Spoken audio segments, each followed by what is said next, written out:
Bavandimwe muri Kristo Yesu, twongeye guhura kuri uyu murongo w'umucyo w'isabato. Nongeye kukuramutsa mu izina ry'umwami wanjye Yesu Kristo. Ubuntu n'amahoro bibane nawe. Nanone n'umunezero kuko Imana yongeye kutwongera uyu munsi, umunsi w'umugisha, umunsi wa 10 mu biganiro turi gukora by'uruhererekane byerekeranye n'ubuhanuzi turi mubona muri Daniel. Dufite insangamatsiko nziza cyane tubwira ukuri kw'iki gihe mu gitabo cy'umuhanuzi Daniel. Imana rero ishimwe, ndayishimye cyane ko uyu munsi tugeze kuri 1/3 cy'igihe cyacu twihaye kugira ngo twige twitonze ducukumbura dushaka iby'Imana dushakaho. Nizeye ko 2/3 by'igihe kindi nabyo Imana izabana natwe nkuko yakomeje kubana natwe no muri iki gihe. Imana yacu ishimwe. Ni kwa kuri kwigereho mu gitabo cy'umuhanuzi Daniel, kandi ni ijambo ryahanuwe rirushaho gukomera. Nojya kwibutsa ko uzabugize neza nuryitaho kuko rimeze nk'itabaza rimuri kacu z'umwijima kugira ngo rimurike rikeshe ijoro kugeza ubwo Kristo azagaragara mu mibereho yacu. None ndakwinginga cyane ngo umvire ijwi ry'Uwiteka rivuga ibyo ndi kukubwira muri uku kwezi kose, nibwo uzamererwa neza kandi ubugingo bwawe buzarama. Kristo nagaruka uzamusanganira nubyitaho. Tumaze iminsi tuganira kandi ejo twari turi mu gice cya 4 cy'igitabo cya Daniel, ubu tugiye kwinjira mu gice cya 5. Umunsi tukiganiraho n'ejo tugisubukure, tuzakiganira iminsi 2. Ariko uyu munsi tugiye kureba ibyeherezo rya Babuloni. Mbese Babuloni yaje kurangira gute? Kandi ejo tuzabona ko ari ishusho yo kurangira kwa Babuloni yo muri iki gihe. Mbere yuko dutangira, reka nicishe bugufi imbere y'Imana, n'ubundi tubanze dusenge kugira ngo Imana ituyobore. Dusenge Imana. Data wa twese uhoraho uri mu ijuru, uhimbazwe. Tugushimiye ko nanone uduhaye amahirwe akomeye yo kuza aho uri kugira ngo twigishije ukuri kw'ijambo ryawe. Nge na mwene data na mushiki wanjye tugiye gusangira ukuri kwawe nk'uko kwagaragaye muri Daniel igice cya 5. Dusabye ubwenge bukomoka mu ijuru nanone kugira ngo twigishe, ngo twe kubyumva nk'iby'inkuru ya Berushazari na Daniel gusa, ahubwo tubyumve nk'umuburo, nko guhamagara kwawe uturakira kwita kuri ubwo butumwa. Niko gusenga kwanjye mu izina rya Yesu, amen. Daniel igice cya 5 nicyo tugiye kwinjiramo. Duherukana ejo muri Daniel igice cya 4. Ejo twarebye iby'umwami Nebukadinezari wari urimo wibwira uti ngiba Babuloni ikomeye niyubakiye ngo habe umurwa wanjye nturaho, nkubakisha imbaraga z'amaboko yanjye ngo aheshe ubwami bwanjye icyubahiro. Twarabibonye ko ari ubwami bwari bukomeye ku buryo yari yarabukoresheje imbaraga nyinshi, hazamo no kurenganya abakene no gusoresha abantu imisoro y'umurengera kugira ngo abashe kubigeraho. Ariko byari ibintu by'akataraboneka bisamaje cyane, kandi umutima we wari unyuzwe cyane. Ariko twaje kubona yuko yarogowe n'icyo tegeko kutotse ku mwami Imana, igihe uwera wagizwe umurinzi yatangazaga yuko inteko y'abijuru yateranye yemeza yuko uburyo bwo gushakisha umutima we bwabo ko yarwara indwara yo mu mutwe imuhindura nk'inyamaswa, kandi n'igifu cye kikaba transformed nk'inyamaswa, akajya kurisha nk'inyamaswa, akabana nkazo, akavuga nkazo, bakajya basabana kugeza igihe cy'imyaka 7 atakiri umuntu. Twarabibonye ko nyuma y'imyaka 7 Imana amusubije ubutware bwe burongera burogera, n'ubundi bwakomeje kurindwa, nta wabumutwaye rwose. Iki gice twakirangije Nebukadinezari ahimbaza ya mwana wo mu ijuru ko ariyo Mana ibasha gucisha bugufa bibone, kandi uyu mukambwe yaje gutanga muri 562 imbere ya Kristo, ubwo yari amaze imyaka 43 ku ngoma. Uyu rero amaze gupfa Nebukadinezari ndi kuvuga, yaje gusimburwa n'umuhungu we Merodaki, ari we Evil-Merodaki dusanga mu byanditswe byera mu gitabo cya 2 cy'abami igice cya 25 umurongo wa 27, ndetse na Yesaya yamuvuzeho mu gice cya 52 umurongo wa 31. Uyu Evil-Merodaki yamaze ku ngoma imyaka 2 gusa, ni ukuvuga guhera muri 562 Nebukadinezari amaze gutanga kugeza muri 560 mbere ya Kristo. Muri iki gihe gito yamaze ku ngoma, icyo tumuziho nuko yabohoye Yehoyakimu umwami w'Abayuda, wa wundi Nebukadinezari yari yarazanyeho umunyago. Twarabibonye dutangira, kandi ushobora gusoma iby'iyo nkuru y'uburyo yamugaruye muri Yeremiya 52 umurongo wa 31 no mu gitabo cya kabiri cy'Abami 25-27 n'ubundi, aho yari amaze imyaka isaga 37 mu nzu y'imbohe uwo Yehoyakimu. Urumva ko yari amazemo igihe kitari gitoya. Uyu rero Evil-Merodaki yaje kwicwa na murumuna we witwaga Nerigasharezari, ari we Nerigirisari, ndetse ahita amusimbura ku ngoma.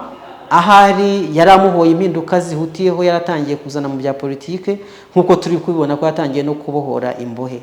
Uyu Nerigirisari yamaze imyaka nawe 4 ku ngoma, uhereye muri 556 mbere ya Kristo, apfa urw'ikirago muri 556. Ntabwo yaramye, yamaze igihe ari ku butegetsi nawe.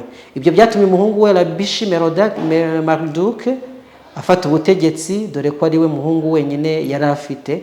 Ntabwo byatunguranye kubera ko Labishi-Marduk nawe yabonetse ko adashoboye kuyobora ubwami bwa Babuloni, maze nyuma y'amezi 9 gusa yimye ingoma aragambanirwa, aricwa. Labishi-Marduk yamaze gupfa, umugabo witwa Nabonidus yaratoranijwe kuba umwami w'ubwami bwa Babuloni, kandi ibintu byabaye nk'ibitangiye kujya mu buryo, aho uyu Nabonidus agiriye ku butegetsi, kubera yuko we yagerageje kumara igihe kirekire, amara imyaka 17 yose ku butegetsi. Yahereye muri 536 ageza muri 539. Nyamara nyuma y'imyaka 3 gusa agiye ku butegetsi, uyu Nabonidus yeguriye ubutware bw'umurwa we, umurwa wa Babuloni, umuhungu we Belushazari muri 533. Nubwo yari afite imyaka 15 gusa y'ubukuru uyu nguyu Belushazari niwe tugiye kuganiraho rero. Turaza kureba ibyabyo. Muri imyaka 14 yakurikiyeho, urumva Nabonidus yagiyeho, amaze imyaka 3 ashyiraho Belushazari ngo amutegekere umurwa mukuru wa Babuloni. Mu myaka 14 yakurikiye icyo gikorwa, Nabonidus we yigumiye hanze y'umurwa wa Babuloni. Ariko kandi muri 540, no kuvuga habura umwaka umwe gusa ngo ibyo tugiye kuvuga bibe, Nabonidus yaragarutse avuye Itayima, yiringiye kurinda ubwami bwe, kuko bwari bwatangiye kwigarurirwa cyangwa se guterwa n'Abaperesi bari bagambiriye kubutera. Muri 539 mbere ya Kristo, uyu Belushazari yarashinze ibirindiro mu mujyi wa Babuloni kugira ngo arinde umurwa mukuru w'ubwami, mu gihe Nabonidus we yari yerekeje mu majyaruguru kugira ngo asakirane na Kuro. Ku itariki ya 10 z'ukwezi kwa 10 muri 539, Nabonidus yaguye mu gico, afatwa mu maboko ya Kuro, umugaba w'ingabo z'Ubuperesi. Nyuma y'iminsi 2-3 gusa, Nabonidus amaze gufatwa ko bugwate, ku itariki ya 12 z'ukwezi kwa 10 muri 539, za ngabo z'Ubuperesi zafashe umujyi wa Babuloni zirawigarurira. Amateka tugiye kuyareba mu buryo bw'umwihariko muri iki gice cya 5 tugiye gusuzuma. Benshi bibaza ireme ry'iyi nkuru ivugwa muri Daniel igice cya 5. Twarabonye yuko igitabo cya Daniel cyabaye igitabo kibasirwa cyane. Bayibasira se kubera iki? Kubera ko izina rya Belushazari ritagaragara kumva n'inzibutso z'i Babuloni, bityo bigapfobya ukuri gushishurwa muri Daniel uko kwakabaye, bigafatwa nk'inkuru zuzuyemo amakabya nkuru kandi zitahumetswe nk'ibindi bitabo bigize Bibiliya. Ariko dushima Imana cyane ko bigeze mu 1854, ejo bundi impuguke mu by'ibisigazwa byo mu butaka witwa Lawson yavumbuye inyandiko ya Nabonidus yari yerekeye ku mwana we w'imfura. Nanone vuba aha kandi ibintu byinshi byaturumbutse mu butaka bitewe n'imvura y'umuriri yaguye Ihila, umudugudu wari ku nkengero z'umujyi wa Babuloni. Muri ibyo bintu byavumbutse harimo ibikombe bya zahabu, kandi harimo n'inzandiko z'inyemezabwishyu n'amasezerano yakozwe n'abanyabanki, bikaba bihamya Belushazari nk'uwari ufite inzu, akagira ibisonga, akagira n'abanyamabanga. Imwe muri izo nyandiko yagaragaje ko yanditswe mu mwaka wa 3 wo ku ngoma y'umwami Marikurusali. Byabonetse ko rero uyu umwami Marikurusali ari we Belushazari uvugwa mu byanditswe byera mu buryo bw'umwihariko muri Daniel igice cya 5. Tubona ikibindi cya Nabonidus nacyo cyaje kuvumburwa, nacyo gisobanura iby'ayo makuru. Bega niba hari ibintu binejeje, no murimo w'aba archaeologue, abantu bashinzwe kuvumbura ibisigazwa byo mu butaka kugira ngo bafashe abiga amateka gusobanukirwa n'imibereho y'abakera. Byarafashije cyane gusobanukirwa ibyanditswe byera. Dusoma andi magambo banditse mu gitabo cyitwa Imana irabwira umuntu w'iki gihe, bavuga ibya Berushazari. Baranditse ngo igihe Nabonidus yavugaga yaravuze ati, naho kuri Berushazari umuhungu wanjye ushyizwe hejuru, umwana nibyariye, watanze umutima we kuba aho gusengera ibigirwamana bikomeye, ntagahe icyaha urwaho, azahazwe no gushisha mu buzima bwe, kandi kubaha Imana zikomeye kube mu mutima wa Berushaza umuhungu wanjye w'imfura natonesheje. Ngayo ni amagambo ya Nabonidus, kandi ni igihamya kidashidikanya yuko Nabonidus niwe wari umutware, naho Berushaza uyu nguyu yari umuhungu we. Maze bigeze ku mwaka wa 3 w'ubwami bwa Nabonidus, amwegurira gutegeka umurwa mukuru wa Babuloni, wakomeza kujya kuyogoza kwigarurira ibindi bihugu kugira ngo ubwami burusheho kwaguka. Ibi rero ni ibihamya by'uko ibivugwa muri Daniel igice cya 5 ari ukuri, ko Berushaza yategekanye na se, icy'abafaransa bita Corenya, ubwami bwa Babuloni imyaka 14. Muri 17 Nabonidus yabutegetse, ni ukuvuga uhereye muri 533 mbere ya Kristo kugeza muri 539. Berushaza rero yamaze imyaka 29 y'ubukuru, kuko tumaze kubona yuko yamuhaye ubutegetsi afite imyaka 15. Ubu yari amaze imyaka 20 y'ubukuru igihe yatangaga abaperesi bigarurira Babuloni. Nyuma y'imyaka 23 umwami wavuzwe ko azatera ubwoba amahanga muri Ezekiel 28 apfuye, witwa Nebukadinezari. Ubwami bwahuye n'ingaruka z'abami badafashije bakurikiyeho, maze Babuloni hanwa mu maboko y'Abamedi n'Abaperesi. Tumaze kujya muri ayo mateka yose, nta mwami wigeze akurikiraho ngo abe afite igitinyiro n'ubudahangarwa no gukomera nk'umwami Nebukadinezari. Ndetse na Nabonidus wari ugerageje gushyira ibintu ku murongo, yakoze ikosa rikomeye, yegurira igihugu cy'i Babuloni gisa nkaho ariyo capital city, cyangwa se ariyo nkingi ikomeye y'ubwami bwose bwa Babuloni. Umuhungu we ukiri muto cyane w'imyaka 15, kandi turaje turebe ukuntu yakundaga ambiance, yakundaga kunezerwa. Nuko bijyana rero ku kurindimuka kwa Babuloni. Bigeze muri 539 Babuloni ihanwa mu maboko y'Abamedi n'Abaperesi, barayigarurira. Reka twumve iyo nkuru. Reka tujye muri Daniel igice cya 5. Daniel igice cya 5 ndasoma amagambo atangira. Hari umutwe uvuga ngo umwami agira ibirori abona intoki zandika ku rusika. Iyo nkuru ishobora kubizwi cyane. Ejo twaganiriye iby'urubanza rugera ku muntu wese ku giti cye, n'uburyo Imana ikomeza gushakisha umunyabyaha ngo ahari mugeze ku gakiza. Tubona yuko na babandi bakomeye kugerwaho tugendeye ku cyo Yesu Kristo yavuze yuko umutunzi bigoye kugira ngo ajye mu bwami bwo mu ijuru, ariko nawe Imana ibasha kumwigarurira igasura umutima we. Twasoreje ku magambo meza ya Yohani Bunyani agaragaza yuko umurimo w'ubuntu bw'Imana akora mu mutima w'umuntu ubudatuza. Tubishimira Imana cyane. Ariko noneho tujye kureba iherezo rya Babuloni.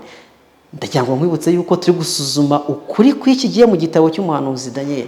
Rero ni ngombwa yuko tumenye uko Babuloni byarangiye. Turi kwiga uko abantu b'Imana babaye muri Babuloni n'uburyo babyitwayemo.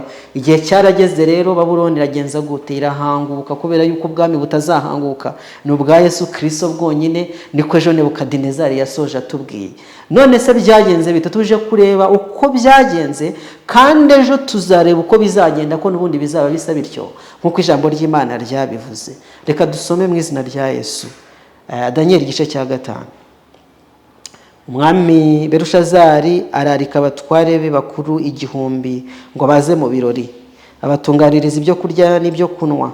Muri ibyo birori umwami nawe anywera vino imbere yabo batware 1000. Nuko Berushazari agisogongera kuri vino, ategeka ko bamuzanira ibintu by'izahabu n'ifeza, ibyo se Nebukadinezari yari yarazanye mu rusengero rw'i Yerusalemu, kugira ngo umwami n'abatware be n'abagore be n'inshoreke ze babinyweshe. Bamuzanira ibyo bintu by'izahabu byakuwe mu rusengero rw'inzu y'Imana yari Yerusalemu, maze umwami n'abatware be n'abagore be n'inshoreke ze barabinywesha. Banywa vino, bahimbaza ibigirwamana by'izahabu n'ifeza n'iby'imiringa n'iby'ibyuma n'iby'ibiti n'iby'amabuye. Uwo mwanya, murongo wa 5 niwo ngezeho. Uwo mwanya haboneka intoki z'umuntu zandika ku rusika ruhomye rw'inzu y'umwami, aherekeye igitereko kitabaza, umwami abona ikiganza cyandika. Abibonye mu maso he hahinduka ukundi, gutekereza kwe kumuhagarika umutima, ingingo z'amaboko ye zicika intege, kandi amavi ye arakomangana. Hari ikintu kidasanzwe cyabaye. Tumaze kubona ko umwami yanezerewe, maze atumiza abagabo kugira ngo bafate lunch, niba yari lunch, niba yari breakfast, niba yari diner, ntabwo mbizi, ariko yari presidential, yari igaburo riturutse ku mwami ry'icyubahiro. Byari rero akataraboneka, byari ibirori bidasanzwe. Abatware 1000 bari kumwe n'abasambanyi n'inshoreke n'abagore babo baje gusangira n'umwami. Mu kwishyira hejuru cyane k'uyu mwami Belushazari, yagambiriye mu mutima we kugaragaza yuko nta cyahangara ubutware bwe. Baze rero abatware bajya bakora amakosa yo kwishyira hejuru cyane. Ubwami buri mu makuba, ubwami bwatewe, abantu bamaze gufatwa, ndetse ibirori bikuba. Papa we yari mu maboko y'abaperesi, ariko aravuga ati reka dutegure ibirori, twereke abaturage, nangiye kuvuga abanyarwanda, abanyababuloni bose, yuko ubwami bwacu butagira ubuhangara, ntabwo bujya buterwa. N'u Rwanda rwacu baravuze ngo ruraterwa, ariko ntabwo ruterwa. Banza ariyo philosophy uyu mwami Belushazari yari afite, avuga ati ntabwo ubwami bwacu bujya buterwa, nimuze tunanywe, turye, twishime, abaturage mubahumurize, baryame batekane, nta kibazo bazagira. Nuko bakora ibirori. Ariko muri ibyo birori igihe bari bishimye, banywa, barya, baburidika, inshoreke ziri kubanezeza, n'abasambanyi n'abasambanyikazi baramya ibigirwamana, baramya ibyuma n'ibiti, barabirondoye, banywa vino, bahimbaza ibigirwamana by'izabo n'ifeza n'imiringa n'iby'ibyuma n'ibiti n'amabuye byose. Igihe bari muri ayo ngayo bakora imihango ya gipagani no gusambana no kunywa inzoga nyinshi, umwami yigiriye inama, aravuga ngo oya, nimugende mugiye mu rusengero rwa Marduk, rwa rundi umwami Nebukadinezari yabitsemo ibikoresho yari yaravanye i Yerusalemu, mubizane nabyo tubinywesha inzoga, twereke iyo mana y'i Yerusalemu yuko nayo tuyiruta, imana zacu arizo zikomeye. Nuko bazana ibikombe, bamuzanira ibyo bintu by'izahabu byakuwe mu rusengero rw'inzu y'Imana yari Yerusalemu, maze umwami n'abatware be n'abagore be n'inshoreke ze barabinywesha. Nuko banywa vino, bahimbaza ibigirwamana, basa nk'abishima hejuru ukomeye cyane wo mu ijuru. Ariko ibyo ntabwo byari kubahera. Umurongo wa 5 tubwiye amakuru yakurikiyeho ateye ubwoba. Uwo mwanya haboneka intoki z'umuntu zandika ku rusika ruhomye rw'inzu y'umwami aherekeye igiteko cy'amatabaza. Nuko umwami abonye iyo nyandiko, abonye icyo kiganza kiri kwandika, ni ikiganza gusa nshuti yanjye, ntabwo ari ukuboko kose, ntabwo ari umuntu waje, si n'ukuboko, ahubwo cyari ikiganza kiri kwandika ku rusika, kirandika. Maze umwami abibonye, reka nyasome uko yanditse. Mu maso ye hahinduka ukundi, gutekereza kwe kumuhagarika umutima, ingingo z'amatako ye zicika intege, kandi amavi ye arakomangana. Reka nkubwira, yahise asinduka. Inzoga zahise zimushiramo ako kanya, binezaneza yari afite, kwishimana n'abagore birashira, atangira gukomangana, ingingo zitangira gukomangana, amaso yaraturumbuka, aratukura, ibintu bihinduka ukundi. Ibyari ibirori bihinduka umuborogo, habaho icuraburindi rikomeye cyane mu mitima y'abari bari aho, barumirwa, baratangara. Ese ibi turabihanuza dute? Murongo wa 7, umwami atera hejuru ati nimunzanire abapfumu n'abakarudaya n'abacunyi. Cya cyubahiro cy'ubwami, kwa kuvuga mu buryo bwa gipfura, ntabwo byari bigikunda. Yavugije induru ati nimunzanire babagabo, nimunzanire abakarudaya, abacunyi, abakonikoni, bagira icyo bambwira, bagira uko bansobanurira iby'ibi bintu. Abo banyabwenge b'Ababuloni baje, umwami arababwira ati uri busome inyandiko wese akansobanurira impamvu yayo, azambikwa umwenda w'umuhengeri n'umukufi w'izahabu mu ijosi, kandi azaba umutware wa 3 mu bwami. Ndagira ngo iki kintu gisobanuke neza, Reka nsubiremo aya magambo. Igihe abakonikoni bari bamaze kuhagera, abacunyi, abakarudaya n'andi moko yabo ko ari birata ubwenge bwabo no gukorera ibigirwamana byabo, yarababwiye ngo uri busome iyi nyandiko wese akasobanura impamvu yayo, azambika umwenda w'umuhenge n'umukufi w'izahabu mu ijosi, kandi azaba umutware wa gatatu mu bwami. Ushobora kumbaza ngo mbese umutware wa kabiri yari nde? Umutware wa mbere yari nde? Kuzaba umutware wa gatatu ari buboneke nk'igihembo cy'insinzi y'uko yabashije gusoma inyandiko umwami ari kubona ku rusika. Igisubizo kirasobanutse. Umutware wa mbere ni Nabonidus, papa wa Belushazari, kandi umutware wa kabiri ni Belushazari umutegekera ubwami bwa Babuloni, ubwo iyo ntara ya Babuloni. Umutware wa gatatu ni uwo nguwo uzabasha kugenza gute? Gukora icyo umutware wa kabiri yashakaga.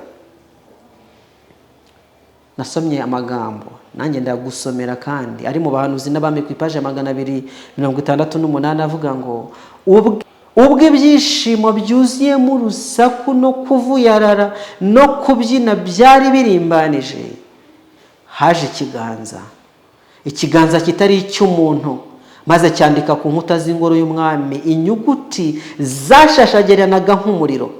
Nubwo ayo magambo atamenwe n'imbaga y'abantu bari aho, yavugaga iby'akaga kagiye kuba ku mwami wari wataye ubwenge ndetse no ku batumirwa be. Hagati muri ibyo birori, hagati ibintu bishyushye, hagati abantu baburuditse, abantu bavuga bati bimeze neza, isi iraryoshye, icyo gihe nibwo itangazo ryo gucirwaho iteka ryagenje gute? Ryatangajwe. Umwanditsi arakomeza ngo Belushazari niwe wari warushije abandi gutahwa n'ubwoba, niwe wari ukuriye abandi mu kubarwaho uko kwigombeka ku Mana kwari kwagejeje ku rwego rwo hejuru cyane muri iryo joro mu bwami bwa Babuloni. Niwe warushije abandi kandi niwe wagomba gutahwa mu ubwoba budasanzwe. Turi kumubona, Bibiliya yasobanuye uko byari bimeze. Reka dukomeze. Nuko abanyabwenge b'umwami bose barinjira, ariko bananirwa gusoma iyo nyandiko cyangwa kumenyesha umwami uko isobanurwa. Umwami Belushazari ahera ko hagarika umutima cyane, nanone mu maso yahinduka ukundi, n'abatware be barashoberwa. Ibintu byari byicanze, ibintu byari bihinduye ukundi, ibintu byari biyoberanye. Ariko umurongo wa 10 hari igisubizo kije gutangwa. Ari umwamikazi ugiye kwinjira utari uri muri ibi birori. Nyuma umwamikazi yumvise amagambo y'umwami n'abatware be, yinjira mu nzu y'ibirori bariragamo, aravuga ati nyagasani nyaguhoraho, ibyo utekereza bye kuhagarika umutima ngo mu maso hawe hahinduka ukundi, kuko mu gihugu cyawe harimo umugabo uri mu mwuka w'Imana zera, ndetse ku ngoma ya so yabonekwagamo n'umucyo no kwitegereza n'ubwenge buhwanye n'ubwenge bw'Imana. Kandi se umwami Nebukadinezari yamugize umutware w'abakonikoni n'abapfumu n'abakarudaya n'abacunnyi, kuko muri uwo mugabo Danieli uwo umwami yahimbye Beluteshazari habonetsemo umwuka mwiza no kwitegereza. Yashoboraga gusobanura inzozi no guhishura ibihishwe no guhangura ibyananiranye. Nuko nibahamagare Danieli azasobanure impamvu yabyo. Turabona umwamikazi wiswe umwamikazi yinjira, ariko byumvikane ko atari umugore wa Belushazari, ashobora ahubwo kuba yari umugore wa Nabonidus, ahari ari mama wa Belushazari, kuko biragaragara ko Belushazari umugore we yari akiri muto. Tubibona se yuko Belushazari afite imyaka 29, hari umugore we yari muto kuri we. Ubwo rero ntabwo yabasobanukiwe ibyo mu gihe cya Nebukadinezari nk'uko uyu mubyeyi uri kubivuga abisobanukiwe. Ndagira ngo nkubwire yuko amagambo amwe yatumye nkunda igitabo cya Danieli nayo uyu mugabo, uyu mwamikazi uri kuvugwa muri iyi nkuru, yabwiye uno mubyeyi ngo, yabwiye uno muhungu we witwa Belushazari ngo ibyo utekereza bye kugaragara ku mutima ngo mu maso yawe hahinduka ukundi, kuko mu gihugu cyawe harimo umugabo uri mu mwuka w'Imana zera. Hari umukecuru nari mfite, nyogokuru, naramukundaga cyane kandi nshimira yuko yafashije ubugingo bwanjye, yafashije imibereho yanjye gukunda ibyanditswe byera. Yakundaga kunsengera rero, yanyigishaga ibyanditswe byera, akansomera Bibiliya, agakunda kunsomera igitabo cy'umugenzi. Iyo yansengeraga kenshi yasabaga Imana ngo ubwenge bwari muri ba Saduraka, Meshaki n'Abedenego na Danieli bube muri njyewe, maze akongera amagambo avuga ngo wa mwuka w'Imana zera wabaga muri Danieli ajya aba muri uyu mwana. We yasomaga ko ari umwuka w'Imana zera, bityo nkura nibaza umwuka w'Imana niba afite hari imyuka myinshi ndetse ifite amazina. Nuko binkundisha igitabo cya Danieli rero, ariko naje gusanga ari umwuka w'Imana zera wanditswe. Iyo zera bisobanuye ko ari Imana nyinshi ndagira ngo nkwibutse yuko bano bantu bizeraga imana nyinshi, ariko nyogokuru yakundaga kunsengera ngo umwuka w'Imana zera wabaga muri Daniel ajya aba muri uyu mwana mutoya. Ndashimira uyu mukecuru, ntabwo akiriho, yarasinziriye mu ntangiriro z'uyu mwaka, ariko ndamushimira ko yampaye urufatiro rwo gukunda ijambo ry'Imana mu buryo bw'umwihariko igitabo cya Daniel, kandi nishimira kukivuga uyu munsi. Imana yacu ishimwe.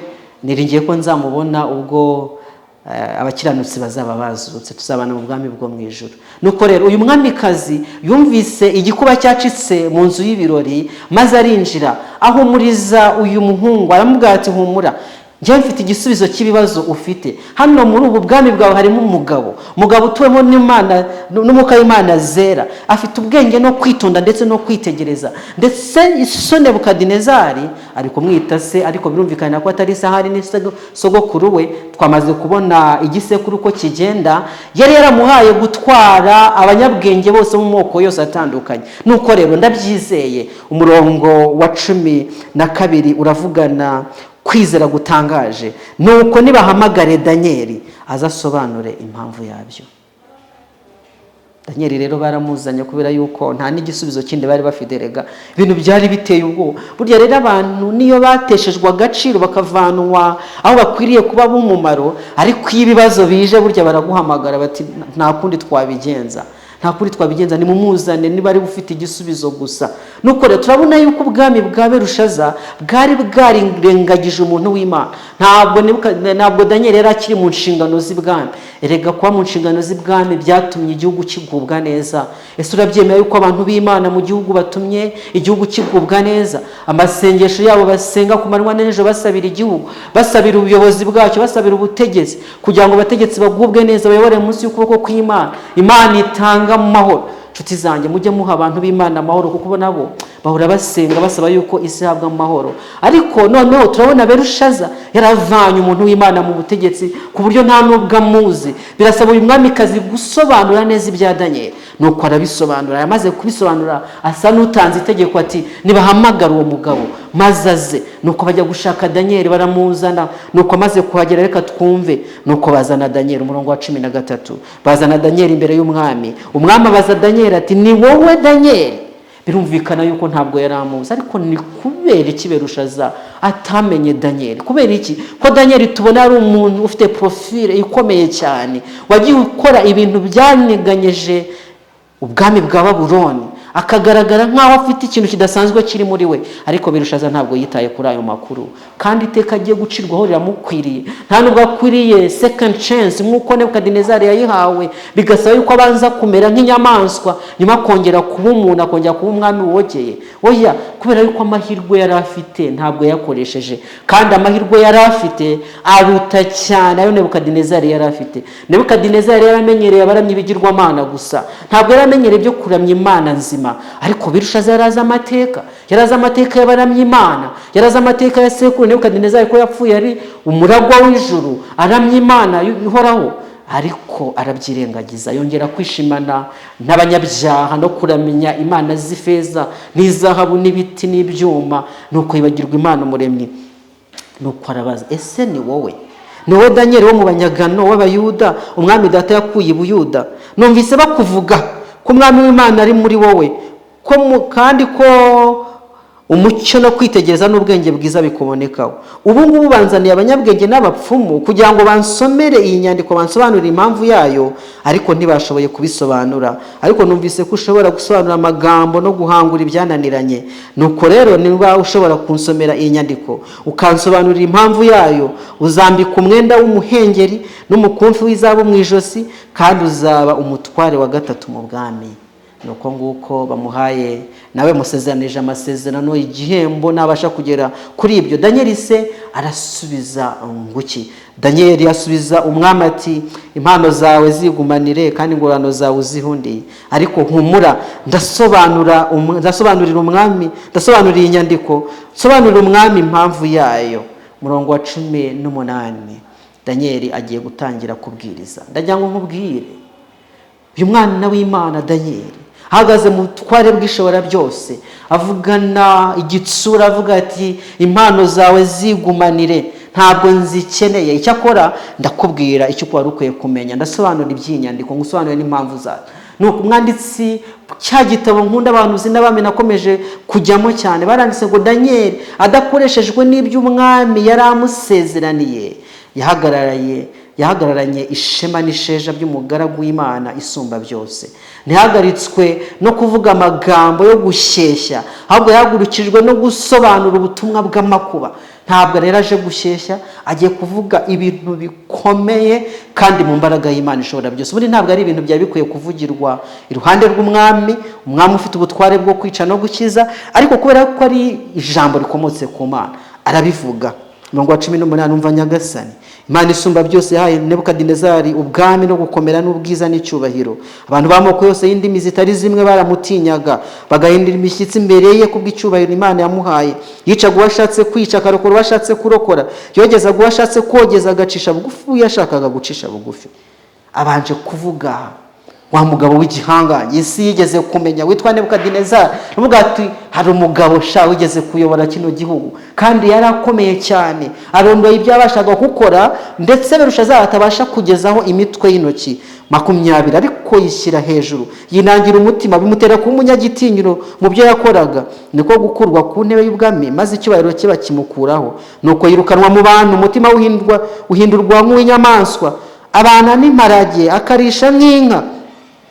Umubiri utondwaho n'ikime kiva mu ijuru, kugeza ubwo yamenyeye ko Imana isumba byose ari itegeko ubwami bw'abantu kandi ko ibwimikamo ubishatse. Abanje kwibutsa amateka, abashe kubwiriza, abanje gutanga ikibwizwa kidasanzwe. 22 ariko wowe umwana we Berushazari, ntabwo wicishije bugufi mu mutima wawe nubwo wamenye ibyo byose. Mbese ni ibihe bibwirizwa byari bikwiye kwihanisha Berushazari byaruti byabaye kuri sekuru Nebukadinezari? Ntabyo.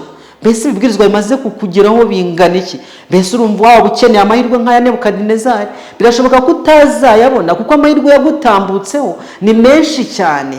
Erega niwumva ijwi ry'Imana ntiwinangire umutima, niko ijambo ry'Imana ritubwira. Ahari iki cyaba ari ikibwirizwa cya nyuma, simbizi, nshobora kuba ari ikibwirizwa cya nyuma nabwiriza, cyangwa gishobora kuba ikibwirizwa cya nyuma wabasha kumva. Nicyo gituma Imana iguhamagaye ukwiye kwitaba. Nshuti yanjye, ukwiye kwitaba ijwi ry'Imana rikurarika ngo wakire ubugingo buhora buboneka muri Kristo Yesu, bikitwa uyu munsi. Murongo wa 22 n'undi gusoma, ariko wowe mwana we Berushazari ntiwicishije bugufi mu mutima wawe nubwo wamenye ibyo byose, ahubwo wishyize hejuru ugomera Uwiteka Imana nyirijuru, bakuzana ibintu byo mu nzu yayo, cya kindi cyarakaje Imana, maze kohereza ikiganza cyayo kugira ngo cyandike. None wararenze utinyuka ibintu na Nebukadinezari umwami ukomeye atigeze atinyuka, utumiza bya bintu byo mu nzu y'Imana, Imana nzima, uza kubinywesha inzoga. Maze uhimbaza ibigirwamana by'ifeza n'iby'izahabu n'iby'imiringa n'iby'ibyuma n'iby'ibiti n'iby'amabuye bitareba ntibyumve ntibyitegereze. Ariko Imana ifite umwuka wawe mu kuboko kwayo nturakayimenya, nyir'ukumenya imigendere yawe yose nturakayishimisha. Nicyo gitumye itegeka ko icyo kiganza cyiza ikacyandikisha iyi nyandiko. Nshuti zanjye, igihe ijambo ry'Imana ryatugezeho, ubutumwa bwiza bukabwirizwa, bitubwiteho. Ni umuburo ukomeye cyane igihe dusoma aya magambo kugira ngo tumenye ibyo twumvise kera. Hari amagambo nsoma mu gitabo cyitwa Temperance cyangwa se kwirinda ku ipaji ya 49. Umwanditsi wacyo yaranditse ngo ntabwo Berushazari yatekerezaga ko umurinzi utagaragara yitegereje ibirori bye byo kuvuyarara. Nyamara nta kintu kivuzwe cyangwa gikozwe kitandikwa mu bitabo byo mu ijuru. Abantu bakwiye kuzirikana aya makuru yuko ikintu icyo ari cyo cyose kivuzwe, ikintu cyose gikozwe, burya hari marayika wandika, kandi ikintu icyo ari cyo cyose kirandika. Mu nshuti zanjye, ntabwo ari abanditsi nk'abo ku isi babasha gusobwa, ahubwo ni abantu bafite ubuhanga n'ubushobozi, ni abamarayika bo mu ijuru bafite ubuhanga n'ubushobozi bwo kwandika badasobwa. Nta kintu kivuzwe cyangwa gikozwe kitandikwa mu bitabo byo mu ijuru. Inyuguti z'amayobera zanditswe n'ikiganza kitavushije amaraso zihamya ko Imana ari umuhamya w'ibyo dukora byose, kandi ko isuzuguzwa n'ibirori no kuvuyarara. Ntacyo tubasha guhisha Imana, ntidushobora kwihunza kwitubaza ibyo dukora. Aho turi hose n'ibyo dukora byose tugengwa nayo, kuko turi abayo kubw'iremwa ndetse no gucungurwa. Imana yita ku byacu, Imana ikitegereza ibyo turimo, Imana ikitegereza amahirwe mu buzima twagize, maze raporo zigatangwa. Ndagira ngo nkwibutse yuko mu ijuru hari ibitabo bizaza mu rubanza. Tuzabireba nitujya muri Daniel igice cya 7 ko hari igihe cyagenewe urubanza. Igihe cy'urubanza kizagera, maze ibintu bya buri wese bijya ahagaragara, buri wese agere imbere y'intebe y'imanza ya Kristo. Iri ni ijambo ry'Imana. Ijambo ry'Imana kandi ryarabihamije ko icyo gihe byanze bikunze kizabaho. Kibwirizwa umugaragu w'Imana Paulo yabwirije mu Atenayi, uzagisanga mu Byakozwe no mu gice cya 17. Ageze ku musozo wacyo ku murongo wa 30 aravuga ati, nuko rero itegekera abantu bose bari hose kwihana. Iminsi yo kujijwa Imana yari yirangagije, itegekera abantu bose bari hose kwihana. Umurongo wa 31 avuga amagambo akomeye, kuko yashyizeho umunsi izaciraho urubanza rw'abari mu isi. Nshuti yanjye, Imana yashyizeho umunsi izaciraho urubanza rw'abari mu isi. Kandi ibi ni byo yongeye kwandikira Abakorinto mu rwandiko rwa 2 ku ipaje ku gice cya 5 umurongo wa 10 aravuga ati, kuko twese dukwiriye kuzagaragazwa imbere y'intebe y'imanza ya Kristo. Twese ntawe uvuyemo n'umwe, abakire, abakene, abami ndetse n'abantu basanzwe, rubanda, abo bose bazaboneka imbere y'intebe y'imanza ya Kristo bacirwa urubanza. Yongeye kubibwira Abaroma mu magambo avuga ngo, nuko rero umuntu wese muri twe azimurikira ibyo yakoze imbere y'Imana. Ni amagambo dusoma mu Baroma igice cya 14 umurongo wa 12. Mbese turiteguye? Twiteguye kuba mu rubanza? Twiteguye guhagarara imbere y'intebe y'imanza ya Kristo? Ndagira ngo nkubwire amagambo y'umunyabwenge yanditse mu gitabo cy'Umubwiriza igice cya 12 umurongo wa 13 n'uwa 14. Ni amagambo asoza y'umunyabwenge Salomo, maze aravuga ati, niyo ndunduro y'ijambo byose byarumviswe. Wubaha Imana kandi ukomeze amategeko yayo, kuko ari byo bikwiriye umuntu wese.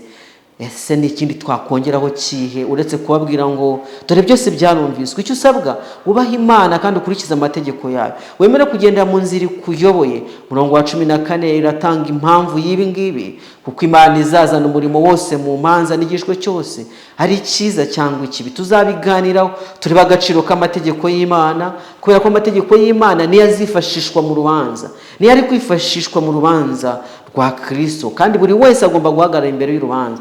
Mbese ubanyute n'Imana? Mbese amategeko akubwiye iki? Mbese ibyo bisobanuye iki kuri wowe? Inyandiko yitwa Intambara Ikomeye ku ipaje 345 umwanditsi yongeye kwandika amagambo akomeye dukwiye kuzirikana igihe twibaza ibyo tubamo, ibyo dukora, ibyo tuvuga, imigambi dufite mu bitekerezo byacu. Mwanditsi yaranditse ngo, icyo umuntu akora cyose kinyura imbere y'Imana kikandikwa ko ari igikorwa cyo gukiranuka cyangwa se ko ari igikorwa cyo gukiranirwa. Mu buhanga butangaje kandi butagereranwa, imbere y'izina ryose mu bitabo byo mu ijuru handikwa ijambo ryose ry'ibinyoma, umurimo wose wo kwikanyiza, inshingano yose itujujwe, icyaha cyose gikorerwa mu rwihisho, ibyo byose birandikwa. Ibindi byandikwa ni imiburo yoherejwe n'ijuru cyangwa gucyaha kwirengagijwe, igihe cyapfushijwe ubusa, igihe cyakoreshejwe nabi, imbaraga zakoreshejwe mu kwimakaza ibyiza cyangwa se kwimakaza ibibi, ndetse n'ingaruka zabyo zikomeye. Ibyo byose byandikwa n'umumarayika. Ntabwo Imana ijya yibeshya kuri izo ngingo. Nshuti zanjye, najyaga nibaza ngo mbese niba bavuga yuko mu cyumweru umuntu yaba yujuje igitabo kinini cyane cya paje 300 ubwo ngubwo ibitabo umuntu yaba amaze kuzuza afite imyaka nk'iyo mfite byaba bingana gute? Wa mukambwe se w'imyaka 60 70 yaba agize ibitabo bingana iki? Nkibaza ngo mbese iyo stock y'ibyo bitabo bingana iki? Ariko igihe nitegerezaga technology abantu basanzwe baguhereza akantu gatoya cyane utwara mu ntoki, kakaba kariho ibitabo byabasha kuzura inzu nini cyane, kariho biblioteka y'ibitabo. Mbese Imana nifite technology ntoya ku buryo ibyawe bitabasha kubona aho bijya. Nshuti z'Imana, mukomeze mutekereze ibyo tubamo, ibyo tuvuga, ibyo dukora, maze murebe uburyo ayo magambo azadutsinda mu rubanza. Yesu Kristo niwe wivugiye ngo, ijambo ryawe rijye riba yego cyangwa oya, kubera ko ibirenze ibyo bituruka ku mubi. Kubera iki? Amagambo yawe niyo azagutsindira cyangwa se agutsindishe mu rubanza. Amagambo tuvuga, ibikorwa dukora, byose bizagaragara imbere y'intebe y'imanza ya Kristo. Igihe rero cya Berushazari cyari kigeze, maze ibye biragaragara. Nuko dukomeza gusoma amagambo ku murongo wa 25 niho tugeze. Kandi byanditswe n'iby'ibi mene mene tekeru farisini. Kandi bisobanurwa bitya, mene bisobanurwa ngo Imana ibaza imyaka umaze ku ngoma yishyiraho iherezo. Tekeri bisobanurwa ngo wapimwe mu gipimo ugaragara ko udashyitse. Kandi peresi bisobanurwa ngo ubwami bwawe buragabwe buhawe abamedi n'abaperesi. Inshuti zanjye, uyu ni umwanzuro w'urubanza ku mibereho ya Berushaza ndetse n'ubwami bwe. Kandi irindi ryo herezo ry'ubwami bwageranijwe n'izabu ku gishanyo Nebukadinezari yarose muri Daniel igice cya 2, tuzakiganira mu buryo bw'umwihariko. Rero mu gihe mene rivuzwe kabiri hano mu byanditswe byera, Daniel agiye kurisobanura, arisobanura inshuro imwe mu busobanuro bwaryo, ariko aratanga ubusobanuro bubiri ku byerekeye ibyo. Baratubwiye ngo Imana yarabaze, Imana ibaza iminsi umaze ku ngoma, yaritegereje irareba ese umuntu yawe igihe kingana iki cyo kwihana. Cya kabiri, Imana ibishyiraho iherezo. Hariho kubara, hariho no gushyiraho iherezo, ko byari bihagije rwose. Mene na tekeri byavugaga iby'umurimo w'Imana wo kwitegereza no gusuzuma. Imana ikareba ese uno muntu byagenze biti, imiburo yahawe ingana iki, amahirwe yagize mu buzima, amashuri yize n'ibindi, yahuye n'abande, ababwiriza yahuye nabo, tekinoloji yakoresheje, ibyo byose maze Imana irabyitegereza, irabibara, irangije ishyiraho iherezo. Mbese ibyacu bimeze bite? Mbese izina ryanjye nirigirwaho bizamera bite? Muririmbyi umwe yakunze kuririmba indirimbo avuga ngo mbese izina ryanjye ryanditswe mu gitabo. Mwami, icyo nicyo nifuza kumenya. N'ikifuzo cy'umuririmbyi. Ndumva ari korali Hoziyana, iyo ndirimbo ndayikunda. Ni korali yabayeho kera. Babaza bati mbese izina ryanjye ryanditse mu gitabo. Mwami, icyo nicyo nifuza kumenya, kugira ngo menye uko nkwiriye kwifata, hatejo ntazabarwaho urubanza rukomeye cyane nk'urwo Berushaza yahuye narwo. Mene tuboneze kubona yuko byasobanuye ikintu gikomeye cyane cyo kubara no gushyiraho iherezo. Kandi peresi ari ryo ufarisini ni imyanzuro yafashwe hagendewe ku isuzuma ryabanje, maze hagenwa igihano cyategetswe n'abarinzi, gihanwa n'ijambo ry'abera, babandi twabonye ejo tureba muri Daniel igice cya 4. Inshuti zanjye, hari abarinzi, hari abera bari kwitegereza, bari gukora raporo, nuko ibintu bigasuzumwa maze bikaza gushyirwaho iherezo. Nuko umwami aratangarizwa ngo ubwami bwawe bugenje gute, buranyazwe buhawe abamedi n'abaperesi. Muri cya gitabo twakunze gukonsulita cyitwa Abahanuzi n'Abami, ngo igihe umwami n'ibisonga bye banyweshaga ibikoresho byera by'Uwiteka kandi basingiza ibigirwamana byabo by'ifeza n'izahabu, abamedi n'abaperesi bari bamaze kuyobya uruzi Ufurati, bityo bagendagendaga hagati muri uwo murwa utarurinzwe. Ingabo za Korona nazo zari zihagaze munsi y'inkuta z'ingoro y'umwami, kandi umurwa wose wari wuzuye ingabo z'umwami zawuzimagije nk'inzige, nk'uko byahanuwe kera muri Yeremiya igice cya 51 umurongo wa 14. Kandi urusaku rwo kunesha kwazo rwumvikaniraga hejuru y'imiborogo y'abari bahoze mu birori byo kuvuyarara ubwami bwa Nebukadinezari bushyirwaho iherezo, himika ubwami bwa Medi n'abaperesi. Nicyo batubwira muri Daniel igice cya 5 umurongo wa 29 ngezeho.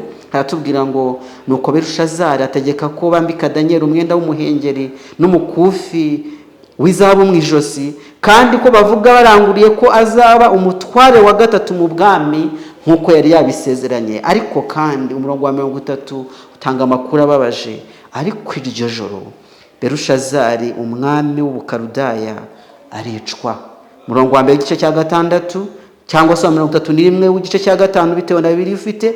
Ubwo bwami buhabwa Dariyo w'Umumedi, yari amaze imyaka 62 avutse, bijya mu bamedi n'abaperesi. Inshuti zanjye, Mana yabivuze kera yuko ari uko bizagenda, none birasohoye. Ariko icyo twari turi kwirebera ni ibigendanye n'urubanza. Imana izi byacu mu buryo bwuzuye. Imana iratwitegereza. Uzasoma amagambo ari mu Migani igice cya 1. Reka nkujyane mu Migani igice cya 1. Hari amakuru y'umuburo ukomeye cyane atubwira ngo nimuhindurwe n'imiburo y'Uwiteka. Narabahamagaye murananira, nabaramburiye ukuboko ntimwabyitaho. nshuti zanjye. Umurongo wa 23 niwo ndi gusoma. Nimuhindurwe n'imiburo yanjye, dore nzabasukaho umwuka wanjye, nzabamenyesha amagambo yanjye. Narabahamagaye muraninira, nabaramburiye ukuboko ntihagira ubyitaho, ahubwo mwahinyuye inama zanjye zose, no kubacyaha kwanjye ntimubyitaho. Nuko nanjye rero, magambo ya Yesu arakomeye, nuko nanjye rero nzabakina ku mubyimba mwagize ibyago, nzabaseka icyo mwatinyaga kibagezeho. Igihe muzatungurwa n'ubwoba nk'umugaru, ibyago byanyu bikaza nka serwakira, igihe umubabaro n'uburibwe bizabageraho, nibwo bazantakambira nk'abihorera, bazanshakana umwete ntibazambona, kuko banze kumenya kandi ntibahisemo kubaho Uwiteka, ntibemeye inama zanjye, bahinyuye guhana kwanjye kose. Nicyo gituma bazarya ibiva mu ngeso zabo, kandi bazahazwa n'imigambi yabo. Nshuti zanjye, Imana irararika muri aka kanya, nongeye kukwinjira mu izina rya Data wa twese ngo wumve ibyo ndi kuvuga, kandi ntabwo ari ibyanjye, ahubwo ni ibya Yesu, nk'uko twakomeje kubibona muri rya somo ryo turi gusuzuma, tureba yuko ari ijwi ry'Uwiteka ari kuduhamagara. Nshuti, Imana yavuze ibyo kurimbuka kwa Babuloni kera bitaba mu myaka irenga 150 n'umuhanuzi Yesaya. Uzasoma muri Yesaya 51 umurongo wa 11, havuga ngo Uwiteka yabyukije imitima y'Abamedi kuko imigambi ye iri kuri Babuloni ngo aharimbure. Byari byarahanuwe. Yesaya 45 umurongo wa 1 uvuga ibya Kuro, umwami wa mbere w'Umedi n'Ubuperesi. Aravuga ati, ibi ni byo Uwiteka abwira Kuro wiyimikishije amavuta. Nshuti zanjye, uwo yavuzwe mu myaka 150 mbere y'uko abaho. Ese ibyo byose ntibyerekana yuko gusohora kw'ibyanditswe byera bizasohora byanze bikunze? Ndakurarika mu izina rya Yesu ngo dukomere ku ijambo ry'Imana, kandi ubwo ibyo byose bitwereka yuko nta kizabura gusohora rwose, twiringire yuko n'ibitarasohora bizasohora. Ubwatsi buraraba, niko Yesaya yavuze, uburabyo bugahunguka, ariko ijambo ry'Imana yacu rizahoraho iteka ryose. Reka turyikomezeho, reka turishikamemo. Reka nkubwire yuko yari ijambo ryahanuwe rushaho gukomera, kandi uzaba ugize neza nukomeza kuryitaho. Rizakubera nk'itabaza muri kacu z'umwijima, rizakesha ijoro kugeza inyenyeri yo mu ruturuturu izabandura mu mitima yacu, maze twakira agakiza gaturuka ku Uwiteka, maze dutsinde urubanza. Yesu Kristo niwe mucamanza wacu, kandi arashaka ko cya gitambo yadutambiye i Karuvari, kwa kudupfira kubw'ibyaha byacu, bihinduka nyine agakiza kacu tukakakira, kubera yuko bitari iby'agahato. Erega Imana yacu niyo umudendezo, twakomeje kubisubiramo. Nibyo koko Yesu yapfiriye bose, buri wese ni umuragwa w'ubwami bwo mu ijuru, ariko birasaba yuko agaragaza ubushake yuko ari ibye koko. Mu mudendezo wawe urasabwa kwizera Yesu ngo akubere umukiza, akubere incungu, kubera yuko wacumuye ku mategeko y'Imana. Imana idufashe cyane ubwo tumaze kwisuzuma, turebe iby'urubanza, turebe n'ibyo kugwa kwa Babuloni, ngo tuzirikane gukomera kw'Imana, tuzirikane Imana isohoza ibyo yavuze, tuzirikane yuko n'ibitaraba bizaba, maze turusheho kwitegura Kristo ugiye kwimikwa vuba. Ndakurarika mu izina rya Yesu ngo ejo tuzabane twongera kureba uburyo Babuloni tubayemo nayo iri hafi kurindimuka rwose, ya yindi yararindimutse. Nebukadineza yagerageje kubirwanya mu gihe cye, agerageza guhindura ubusobanuro bw'ubuhanuzi yahawe, ariko ntabwo byakunze. Nyuma y'imyaka igera muri 70, isaga 70, bwa bwami bwarasenyutse, maze himikwa ubwami bw'Abamedi n'Abaperesi. Tuzabisuzuma muri cya cyumweru cya gatatu, tureba ukuntu ubwami bw'Abamedi n'Abaperesi aribwo bwajyanijwe n'ifeza mu kishanyo Nebukadinezari yarose, bwagomba gusimbura Abanyebabuloni. Imana ikomeze kudufasha ngo turusheho kwimbika mu byanditswe byera, kandi nongeye kukurarika ngo ejo tuzabane twirebera ibya Babuloni yo muri iki gihe n'uburyo nayo izagwa rwose. Bwa bwami butabashaga guhirima, twarebaga tugatangarira, bwasenyutse mu ijoro rimwe. Iryo joro Belushazari arapfa, ubwami bujya mu maboko y'Abamedi n'Abaperesi mu buryo budasanzwe. Imana ishoboze njye nawe kugira ngo tube mu buntu bwayo tuyishikamyeho, kandi ngo turusheho kwitegura Kristo ugiye kwimikwa vuba. Kristo azaza atsembeho. Ndakwifuriza kuzabana nanjye ejo kugira ngo turebane iyo ngingo ikomeye. Uwiteka aguhire mu izina ry'Umwami wa Yesu Kristo, amen. Reka dusenge. Data mwiza ukomeye ukiranuka, izina ryawe rihabwe icyubahiro. tugushimiye nanone amagambo y'umubura, amagambo atwereka ko hariho urubanza ku muntu wese, kandi yuko buri wese umusuzuma ibye, ukareba amahirwe yagize mu buzima, ukareba imiburo yirengagije, ukareba ibyo byose byamuciye imbere, ibibwirizwa yabwirijwe kugira ngo biherweho urubanza rukatwa. Niko byagenze kuri Berushazari.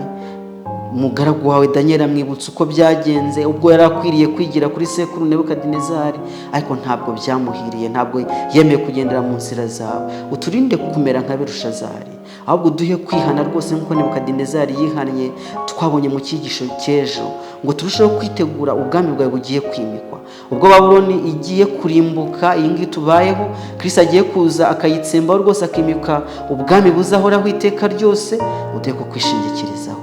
Ubuntu bwawe ukomeze gusaba imitima yacu, wa murimo w'ubuntu bwa Kristo ukorera mu bugingo bw'abanyabyaha ukomeze gukora umurimo wawo kugeza ugeze ku ntsinzi yo kutubohoza, ngo tube ab'umudendezo muri Kristo Yesu. Niko gusenga kwanjye mu izina ry'Umwami wanjye Yesu Kristo, amen.